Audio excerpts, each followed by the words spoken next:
Welcome, everyone. Today, we're going to be talking about something that I never thought would be an issue. Fruit and Veggie Showdown. Fruit Veggie Showdown. Health or harm. Or foe. Ooh, friend or foe. I like that too. It's crazy we even have to talk about this, but as you're going to see, sure enough, there are some people out there thinking that these things might be bad for you. So, as always, this is Miss Natural Olympia Hilary. This is Doug, the Formulator. And please remember to like us, hit the bell, subscribe, and again, feel free to leave comments. We love to hear your thoughts, especially as we look at new podcasts. There's so much going on in the world with health, so many awesome changes, things that are happening. I keep saying it over and over again, but more has happened in the last few months than in decades. And it's really exciting that companies are bowing to the needs of the people. And I think people finally realizing that. Wow. What a concept. Yeah, absolutely. Giving the people what they want. Exactly. Instead of controlling them and telling them. So anyways, really cool stuff. But there's still a few myths out there that are pretty crazy. And you even have some different influencers, sometimes even doctors, helping to promote these things. And so we're going to hit them pretty hard today. Yeah, so I, like a lot of people, love like a good mango smoothie or, my creamies that I make and make them pretty fruity sometimes. We use a lot of bananas in our house. We use a ton of mango in our house. Absolutely. In the summertime, peaches. Tons of fruit. Yeah. But some people are saying all of this fruit is just like a sugar bomb. Boom. Yeah, that's absolutely crazy. In fact, why don't you give that quote that talked about it a little bit? Okay, so the quote is, "Fruit is basically candy in disguise. The high fructose content spikes your blood sugar and can lead to insulin resistance, so people with diabetes should avoid it." Dr. Robert Lustig. Yeah. And, he's a pediatric endocrinologist. And so you hear people like that, you're like, what's the deal, right? Because he's arguing that, fructose in the fruits are metabolized in the liver and they can contribute to insulin resistance if consumed excessively and different metabolic issues in that. And, it's an interesting statement. Yeah, I mean, candy in disguise. That's crazy. It's crazy. In fact, we have a clip we're going to play in a little bit that's kind of funny from a comedian. But here's the deal. Fruits do have natural sugars in them. But the key with the fruits is that when God created them, he made sure to add the fiber, the vitamins, the antioxidants that all help slow absorption and make sure that those carbohydrates, when broken down, are used properly in the body. And so it's not like eating, a Jolly Rancher or these straight sugars, things like that, and these candies. But, we'll actually come back to the science on that subject a little bit more. Okay, well, how about this quote? "Vegetables like spinach and kale are overhyped. They're high in oxalates, which can cause kidney stones and interfere with nutrient absorption." Who said that? Sally Norton, author of Toxic Superfood. That was on Joe Rogan. I remember that. I was like, what? And so the deal is that she'll claim that the oxalates in these leafy greens can accumulate, causing, kidney damage and health issues in the body. I love my kale and such. Am I creating kidney stones? No. So we know that, don't we? From the blood work and everything. But, before we get into the research and the studies that just show the truth about just consumption of fruits and veggies and that, I do want to make a point that I think the whole reason that some of this has even come up is because there are major genetically modified fruits, vegetables, processed to where they have longer shelf lives. And because of that, it's tougher to break down. When it's tougher to break down, it can cause some issues in the body. So really, everything we talk about on this subject, you've got to remember it does come back to the body's ability to digest and break the fruits and the vegetables down, which it should be able to do because they're raw. Remember, raw foods contain enzymes. Right. It should be able to do. But I have a little bit of a question on that. through that vein. So what about people that have abused processed foods, and could they then have issues breaking down even fruits and vegetables? Yeah, they'll have issues. Harm that they've caused to the body in trying to break down processed. Yeah, but the thing is they'll have issues breaking down anything. And so you have a better shot, obviously, at raw foods. And if they're organic raw foods, you have a good shot that your body's going to be able to do it. But yes, if they're genetically modified or processed in any way, if you already have damage, it's going to be tougher. But it's going to be even tougher to have heavily processed foods. So you're still better off. But I think that to give a little bit of leeway toward these comments when these foods are highly modified, genetics play a role, right? They're adding in some of like the firefly DNA to keep the lifespan longer, like your tomatoes and things like that. There can be a few problems, but if you take a look at the nature, the base nature of fruits and vegetables, and ask this question, and people give these blanket statements like the two you just made, they're absolutely ridiculous. It's crazy. Yeah, for sure. So why don't we kind of set the record straight a little bit on fruits and vegetables? And I love it. So I'm going to quote a couple studies, and I'll read the one that I really like.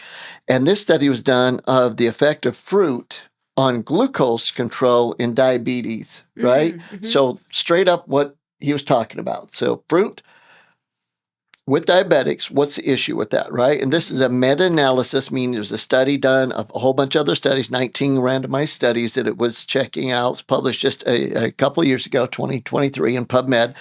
And it said, increasing the fruit intake reduced fasting blood glucose concentration. So in other words, as the people on the study increased their fruit content, their blood sugar actually went down. And this is true even with diabetics. So that's a really interesting scenario. Fruits can actually lower blood sugar. Bingo. That's kind of. And so it's real easy to say, oh, fruits have sugar in them, so they're going to raise your blood sugar, stay away from them, right? It's a real catchy point. You're like, oh, that makes sense.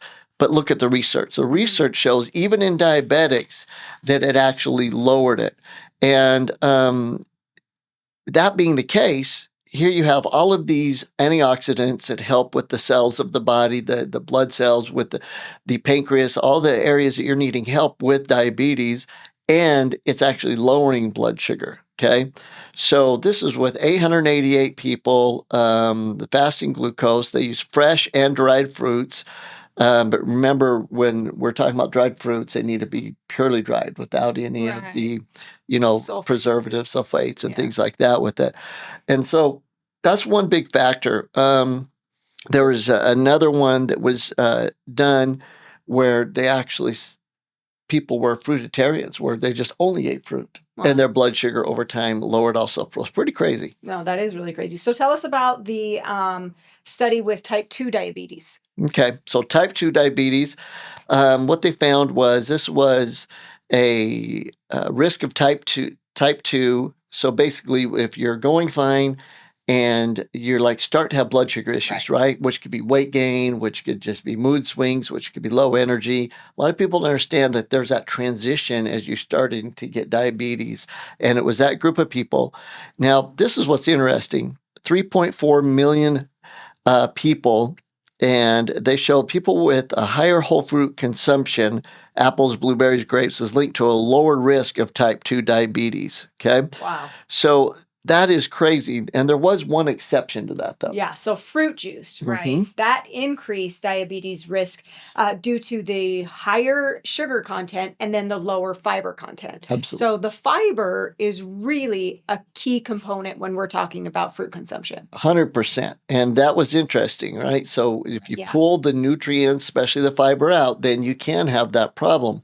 But the studies are very clear that if you don't do that, if you eat the whole fruits, it actually lowers blood sugar level because God put in there everything needed to make sure it would balance the body. It's a fruit is one of the key foods that your bodies were meant to consume. And I really love that study because it was also followed up with 3 other studies, perspectives to prove that exact same point, that when it comes to type 2 diabetes, you actually lower your risk when you consume fruits, but raise it when you consume fruit juices. And when I dove into that study, it was interesting because a lot of the fruit juices weren't just the fruit juice, it was fruit juices that were processed. Mm-hmm. So even the enzymes were destroyed in them. Because I've seen some studies that were a little bit back and forth with raw, fresh juices. And so, I can see that if you're concerned about diabetes, just stay away from the juices and that. But if you are going to have them to combine a fresh fruit juice with some vegetable juice in it, you're probably fine with that. Well, and then I know that you and I have had conversations too for people that were going to start implementing more fruit into their diet, and we're still concerned about the high glycemic index. You would also recommend that if they're going to eat, as they're starting to implement more fruit, if they're going to eat a fruit that has a higher glycemic index, then they can pair it with something that is lower, and then it'll help, correct? Yeah, that's a great point. So let's say you don't know where the fruit comes from and you're worried about it being highly processed or genetically modified. Right. And there are higher glycemic fruits. In other words, fruits that have the tendency to raise blood sugar levels faster than others. Again, though, if you consume enough overall fruits, you won't have the problem. But they're really good point. So what are they? So what are some they like you look? Just to be super safe, I'm going to stay away from these fruits unless we pair them. Yeah. So something like pineapple, grapes. Yeah, those are big ones, probably the biggest ones that are out there that are higher glycemic.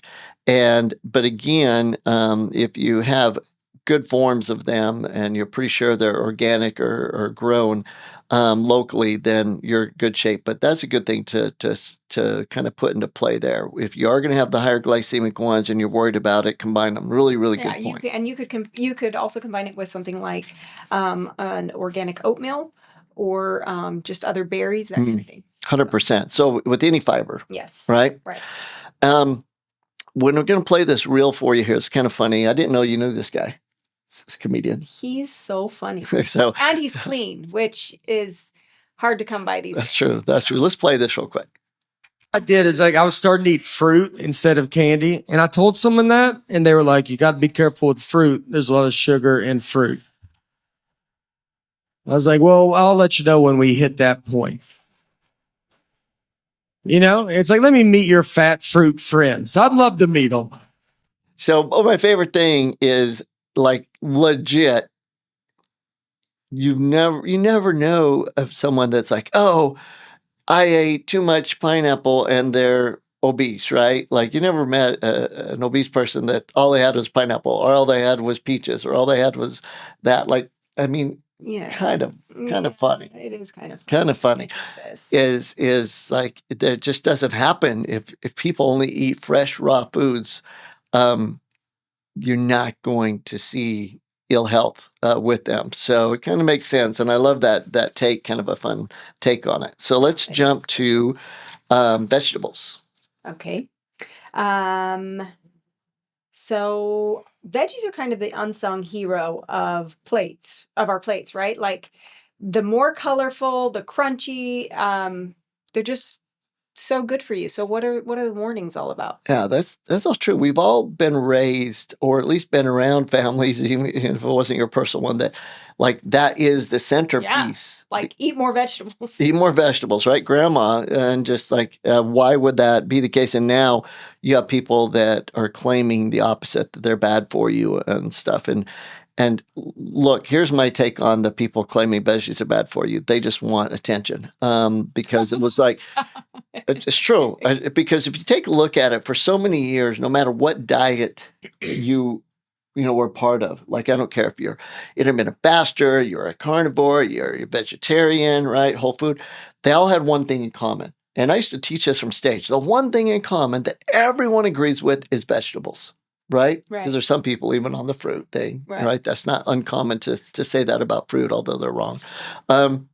Is the veggies was the one thing in common. And then over the last few years, I think some people will be like, oh, I could take advantage of this. And if I'm the one that says they're bad for you, I'm going to get all this attention.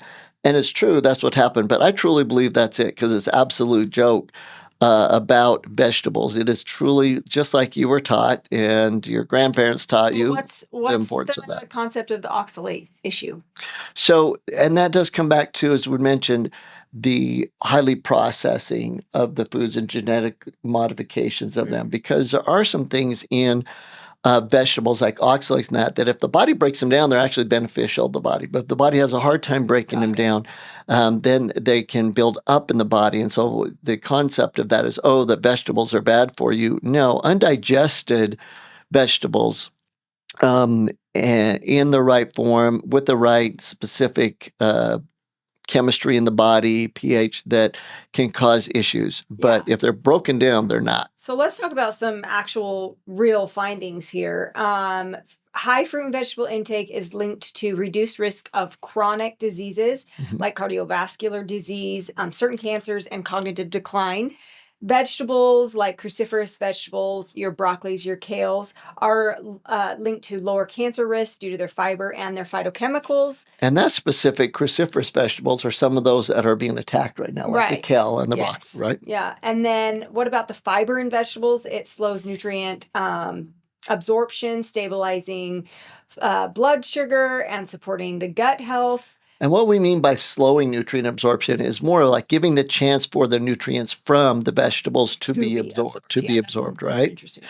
And so that study was really interesting, and in the Journal of Public Health, that just showed that you lower your risk of all-cause mortality with a higher intake of vegetables. Now, time out. I do want to mention it is important how we prepare these vegetables, because so many people feel like, no, I eat my vegetables, but then they throw them in a pan with loads of butter or vegetable oils and cook them up that way and think that they're doing their body a whole lot of good, when the harm that they're causing their body isn't worth the minimal nutrients that they're getting once they've cooked their vegetables and saturated them with a bunch of or deep fried them. Yeah, and I think that's where a lot of this comes from too, because once you actually fry or cook in a lot of butter these vegetables or anything, right, you make it tough for that food to be digested and can bind onto some of those oxalates and those types of things. So you're absolutely right. Fresh is the best. Raw is the best. Vegetables are the things a lot of people won't eat raw, but or a light steam.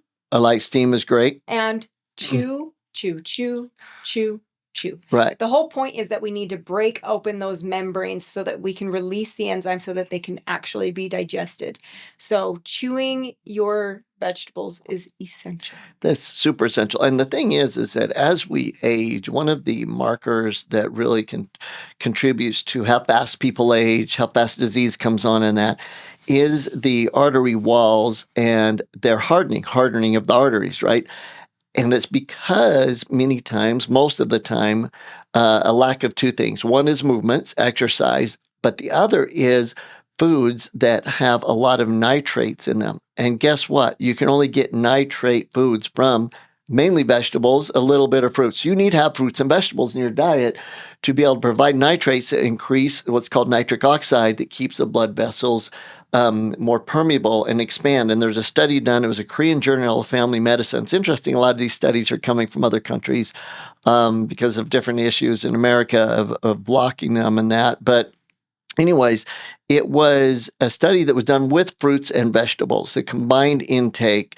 And with that actually lowered the risk of not just diabetes, but hypertension, right? So basically the cells themselves are being in homeostasis and balance. And so you're not getting the hypertension from that. You're not getting the high blood pressure from that because of the nitrates in the vegetables and the fruits. And without the nitrates in the vegetables and fruits, you are going to have higher blood pressure, which is the number one most attributable risk factor for disease today. And I believe that one of the biggest factors that is causing blood pressure is from that research that we are not taking in enough fruits and vegetables the daily. And these people out there claiming that they're bad for you aren't willing to even discuss the studies. Right. They want to come after the people. Well, this person says that they're not a medical doctor. This person says that. Well, number one, medical doctors aren't taught nutrition. So they're the last person you wanted to go to for nutrition unless they've been taught. And if they've on their own been taught nutrition like our latest Surgeon General, then awesome. That's great. But for the most part, right, in school, you can't claim that an MD knows nutrition because they're not taught it. In fact, that's one of the latest legislations coming out is they're wanting and finally medical schools to have to teach nutrition, which tells you haven't been. So, the fact that we should increase our fruits and vegetables in our diet, let's talk about some ways that we can cook or implement them and maybe be sneaky about it for those picky eaters. But I like that. And, what's cool is for once I can contribute on the cooking side of it. I can. You ready? Well, not cooking, preparing. Put fruits and veggies in your shake. That is Doug's contribution to this podcast. So no, but that is true. So there's two different schools of thought, right? One is when we're trying to get our kids to eat more fruits and vegetables, kind of sneak it in so that they don't really know. However, I have learned with my kids and with my grandkids now that when they're a part of the cooking process or creating the smoothie, if they get to be hands-on and help create it, they're more inclined to try it because it's something that they did. So either way, but in your smoothies, adding a handful of spinach, you're getting all those nutrients without the actual taste of spinach if spinach is an issue. I love spinach. So yeah, and throw in all of those dark blueberries and cherries, all of those really high antioxidant fruits and vegetables that you can get in there. Something that I really like to do and have done it for years is roasting my vegetables. Now here's the thing with that is that we are cooking them, so we are going to lose some of the nutrient enzymes there, of course. But if we use cleaner oils and oils that have like a higher temp, so like an avocado oil, when we roast them, and you don't need a lot, you need very little. I'm talking about for a full sheet pan, you don't need more than about a tablespoon, if any oil really. But when you're first getting into eating more fruits and vegetables, it can help with the tenderness of the vegetable when you're trying to eat it and the flavor if you add a little bit. So you just a big old sheet pan and you can roast your vegetables in the oven. What vegetables do you usually put on it? Okay, you can go full array. So there's times that we like to do broccoli. I love Brussels sprouts. Doug does not like Brussels sprouts. But broccoli, and then if you cut up some onion with it, it gives it a ton of flavor. Mushrooms are really great. Bell pepper, zucchini, squash. We do a lot of zucchini, a lot of squash. So just whatever vegetables that you like, just chop them all up and then season them really well and roast them, and they're delicious. And they never last long. No, honestly, I would have them every day. Yeah. And then you could also do it in an air fryer, of course. You can, I'm trying to think of all the different ways. So smoothies, air fryer, raw. Raw's great. You can make your own little dip with a plain Greek yogurt and some seasonings. And studies show that having fruits and vegetables out, right, grab quickly, makes a huge difference. So try to have them out, at least if you're pulling them out of the refrigerator and that, when the kids come home from school, have them out. Tell them to grab, fruit or vegetable. It makes a huge difference. And creating fun names for that. I know that seems silly, but creating fun names for vegetables can kind of help kids. Braven, when he was little, he would eat his trees. He loved it to call broccoli trees. And so when we played into that, it helped him a little bit to eat them more. So, and when your child, let's encourage that. When our kids want more fruit, I think sometimes as parents we're like, no, you've already had enough. Let's let them eat, and like the little ones come to my house and they put their hands in the bowl, and we know they're probably only going to eat half of that fruit, but we want them to eat as much of the raw fruits and vegetables that they're going to eat. So we let them get after it, and then you can just cut off what they don't and put it in the refrigerator for later. But so encouraging them to eat more, putting it in a smoothie All the things we talked about. Also, here's the other thing. Some things we just don't like the texture. So if you will steam it, some things you will like more. I actually really like cauliflower, but I do want it steamed quite a bit. So just play with how you prepare it. And so how much? The research is very straightforward, is pretty much that the more fruits and vegetables you get, the better. But what should you shoot for? What you should shoot for is 10 servings a day. And some days you'll get more vegetables than fruits, some more fruits than vegetables, but 10 servings, and a fist size is a serving. So about a good apple, little apple. Right? I'm gonna say slow your roll, because for a lot of people that is gonna be tricky. So because the average is 1 to 1.2 servings of fruits and vegetables a day. It is tricky, but you can get 10. Don't be a wuss. You can. But let's take it back and let's start with 3 to 5 every day. 3 to 5 servings of fruits and vegetables. And if we're starting at 3, that's amazing. If you can get 3, and then we can work up from there. So let's do it that way. And so this week I want to challenge everybody to try a fruit or vegetable that they maybe haven't had. I like that challenge. Yeah, that they haven't had since they were kids, or that maybe when they were younger they tried it and they were like, "Oh, I hate that." Well, let's try it again. Yeah. Let's see if our palate has changed a bit. And also this is very interesting. So I had somebody that was doing one of our parasite cleanses, and she called me and was like, papaya tastes like throw up. And I'm like, what? I love papaya. What are you talking about? So papaya actually, if it like starts to go rancid, they say it actually tastes like throw up. So there's a chance that you've had a fruit or vegetable in the past and it just wasn't in its ripeness. And so try it again. Absolutely. And that's a really good point too, with sometimes we stay away from things because of the past. As little kids, we didn't like our greens and that, and we've stayed away. When your taste buds change, and they change a lot based on what your body needs. And so you'll find that over time, you actually will start liking some foods that you didn't like before. And I know a lot of times people will make fun of their grandparents and stuff because of the foods that they'll eat or vegetables, when really that's because that's what they're craving from the cell level. So be open to that. Can I ask you a question really quick? And I know I've mentioned this before. When you are cooking your vegetables, you're losing out on the enzyme activity, of course, but you're not losing out on the vitamins and minerals and antioxidants that you can pull from those, correct? Correct. So and keep really, that in mind. really important, the phytonutrients. So the combination of antioxidants that are only in fruits and vegetables are so critical. And research shows that the heating of them doesn't change the structure, and so you still get those phytonutrients absorbed. And those are the things that really help the most with brain function, right? Clarity of mind, blood flow, kidney, liver health, and those things. So don't feel bad about cooking, just how you cook them. But if you do have a chance to eat them raw, definitely do that. You're talking about preparing. One of the things that are really big is try sweet potatoes, raw sweet potatoes. Cut them up so they look like carrot slices, things like that. Try different things, because if you can't eat them raw and chew them, you are going to get the best benefit. Yeah.